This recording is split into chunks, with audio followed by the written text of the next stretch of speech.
When you told him this was going to happen, was he like, oh man, this is incredible? Or was he more like, I want my money now? What is this?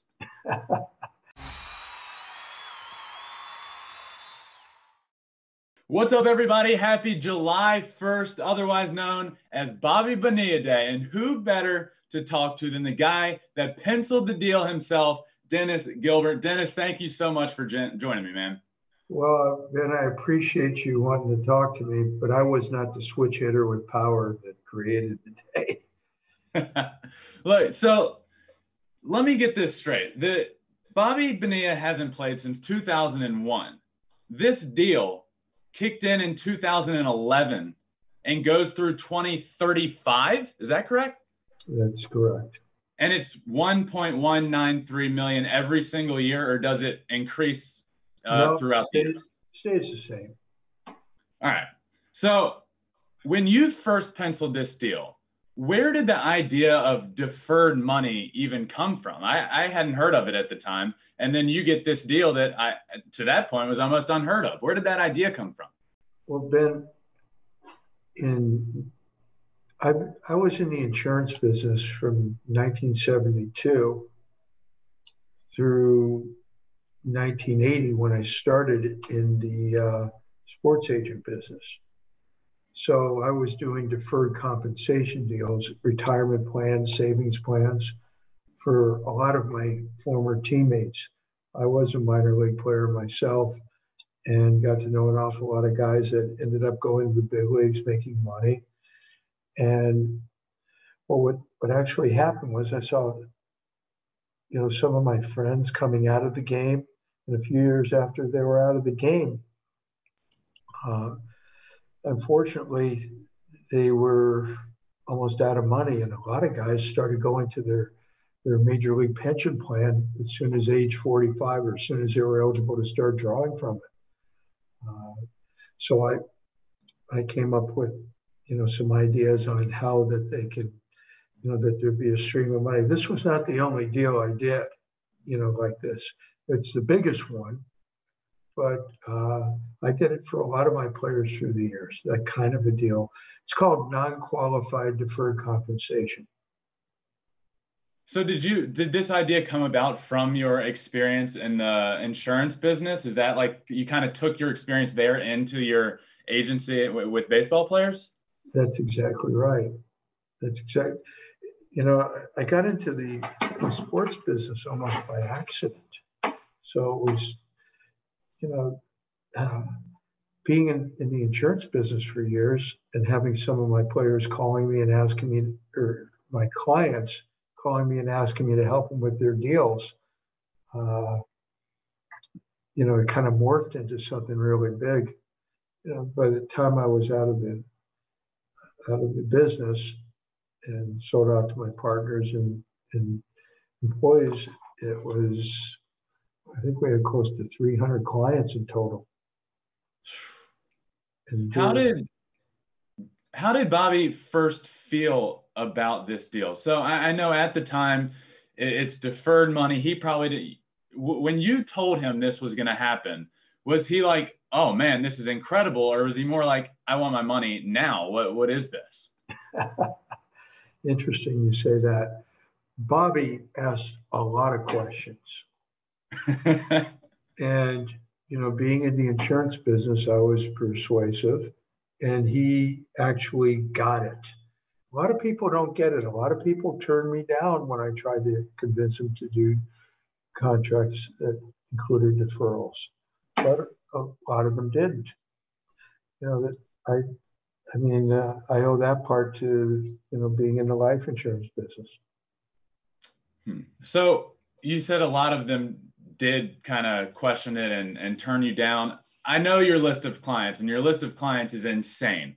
Barry Bonds, Jose Canseco, Mike Piazza, George Brett Saberhagen, the list goes on, and they're absolutely enormous names. Of that group of guys, did you try and do this deal with them, and they were like, absolutely not, I want my money right now? Let me put it this way. I'm not going to use any names, but I can tell you that Saberhagen did do it. and he has he has income coming to him for quite a long time, but other people have refused to do it. What do you think this deal? What do you think the impact has been on baseball? I know to this day, some deals like this happen. Do you think that deal that you did and that type of deal that you did a few times had an impact on the way that Major League Baseball and deals are done today? Well, it depends on the agent, and it depends on the player, and it depends on who's handling financially. A lot of players are controlled financially by stockbrokers, and they want the money today, and they say, well, we can do better. We can do better. They always say they can do better, but they don't. The strategies that we've developed and that we have today are even better than the deal I did for Bobby. So, I mean, it's if you'd like me to, I'm happy to get into a little bit of sophistication with you. I would love to. I love that sort of stuff. Absolutely. You see,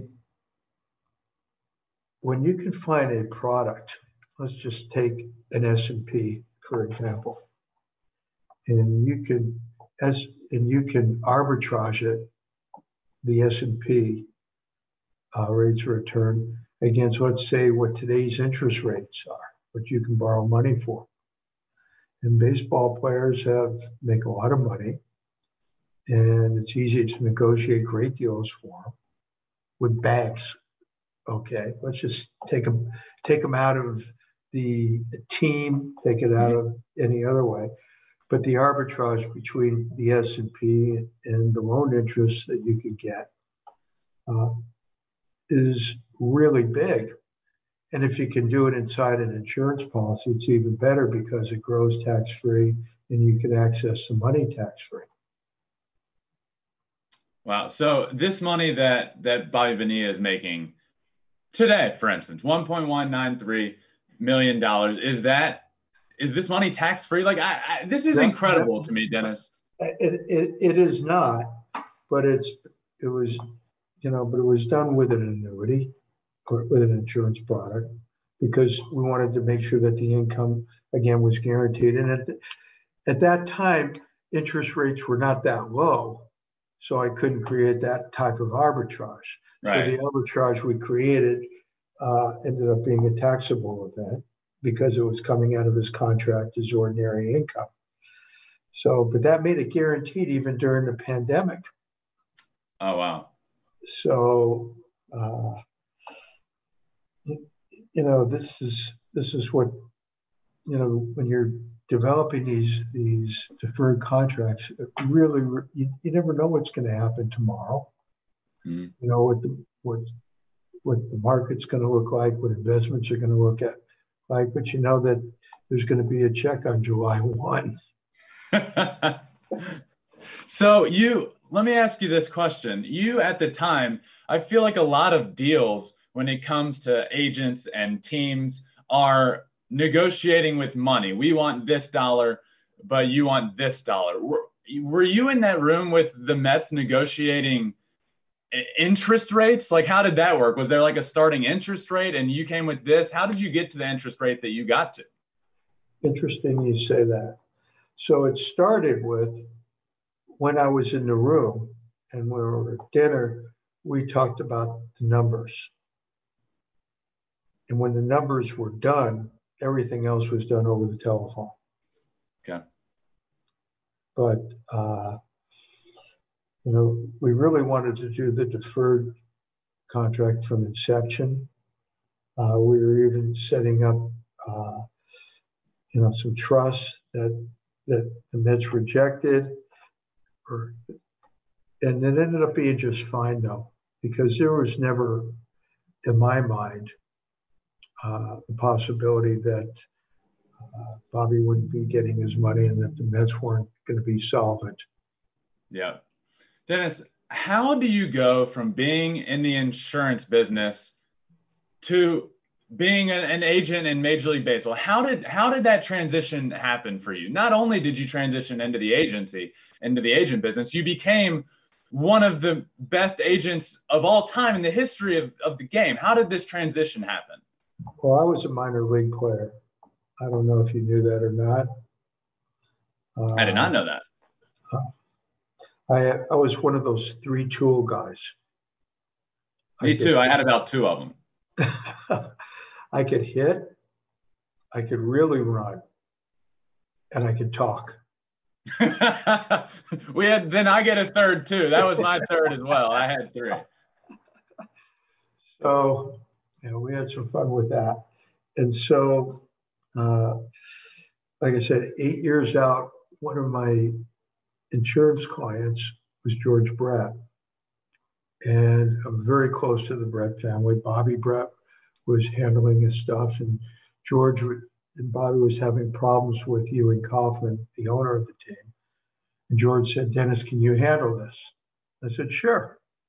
Took the red eye to Kansas City and worked something out with Ewing Kaufman. From then on, I had a good time with it and never left the insurance business. To this day, I'm still in the insurance business. So, in the end of the '99 season, when I left the sports business, I kept my insurance practice, and that's flourishing. So, and that's what we do is we do retirement strategies, mostly for entertainers. And we do it for some athletes, some very high-profile athletes, some of the biggest players in baseball today. So what you're saying is you were in the insurance business, you never left, you were close friends with George Brett's family, and you were asked to help out, and you did, and it went great. And then other people are lining up at the door to. Right. Well, the first partnership in the sports agency was Bobby Brett, myself, and a fellow named Tony Canigliaro. Remember that name? I know the name. Yeah, absolutely. Yeah. So Tony was a teammate of mine in the minors. Okay. And so, as you know, Tony passed away right near the beginning, and Bobby hated the business in the beginning, and they left me out there myself. So how long did it take once you guys started that partnership that you started repping guys like Barry Bonds and Jose Canseco? How long into it did that take? Oh, looks like I lost the picture. I still hear you fine. Okay. Hang on just a second. Somehow something happened. Let me take a shot at this. There we go. Sorry. You're good. Well, I went to spring training just like the next year. And an awful lot of my former coaches introduced me to players, and it just kept compounding. Then some players that I coached in college, actually one ended up going to work for me and became a partner. And it morphed into a company, we called it the Beverly Hills Sports Council. Wow. So before I let you go, you had this client list that I've talked about is incredible. And, Barry Bonds, Jose Canseco, George Brett. And it seemed like when you sort of transitioned out of the game of baseball, you were on top of the world in terms of, agents in baseball. What made you get out of it? What made you transition out of baseball? I was in my 50s, did a lot of traveling. There was 2 businesses. And, there was a lot of stuff going on in my life. And I thought, running 2 businesses full time was just enough, it was a little too much for one person. Yep. And the insurance business is really where my roots was. Although I did play baseball, and I don't know if you've ever, looked at the Professional Baseball Scouts Foundation. Have you ever seen that? I've heard of it. I don't know much about it now. I was the chairman and co-founded it. And we've donated an awful lot of money to to former professional baseball players who became scouts, who fell on hard times. I got really involved in baseball charities. Built a stadium in South Central Los Angeles for minorities. I mean, that's what I do. That's awesome. That's the easiest. But I still am in baseball right now. I work for the Chicago White Sox. Really? What do you do for the White Sox? I do some negotiating. I advise Jerry Reinsdorf. My title is Special Assistant to the Chairman. I still wear my World Series ring. And that's awesome. Yeah, that's awesome. I didn't get there as a player, but I used my third tool. The talking tool. The talking tool. Well, you're pretty good at that one, and I appreciate you for joining me. And Dennis, before I let you go, happy Bobby Bonilla Day, my friend. I'd love to show you some of the stuff on the wall. Love to see it. That's Barry. Can you see that? I can see that, yeah. That's awesome. And that was his actual contract. And wow. Then when I was growing up, I played on the team where a pitching coach was Satchel. So I got a signed ball from him. 55 no-hitters. 55 no-hitters? How about that? And then here, this was I believe, in New York Daily News, Diary of a Big Deal. That was Bonilla and his family that day. Wow. And then was it known at the time, Dennis, how crazy and how big of a deal this was with Bonilla? No. Actually, it was the biggest deal in the history of baseball. And up here, that's a picture I took with Ted my rookie year. Wow. And then there's Willie, who hosted the Scouts Foundation dinners. Yep, there's Willie, Mickey Mantle, and Willie Mays. Yeah, and then you can see Michael Jackson down there. Was one of my insurance clients. This is one of the most incredible rooms I've ever seen. I mean, this should be part of the show. This is a quick tour. You got Satchel Paige, Michael Jackson, and the biggest history deal in baseball. And Ted Williams. Hold on, we're not done yet.